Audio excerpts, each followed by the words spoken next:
Кез келген үйдің ас бөлмесінен табылатын дәмдеуіштің бірі қалампыр. Оның шайдың шырайын келтірер жұпар иісінен бөлек емдік қасиетінің де орасан екенін біреуі білсе, біреуі білмейді. Қалампыр ежелден емдік мақсатта дертке шипа ретінде қолданылып та келеді. Сіздермен бірге пайдалы ақпараттар арнасы.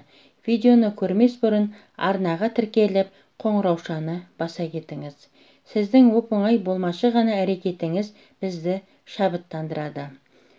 Қалампырдың Азияда, Европада 300-дей түрі бар. Өсімдік топталып өседі. Гүлінен эфир майы алынады.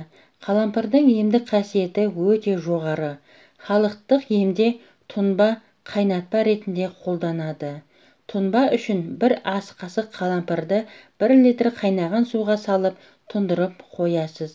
Жарты сағаттан соң тұнбаны сүзіп алып, ем ретінде қолдануға болады.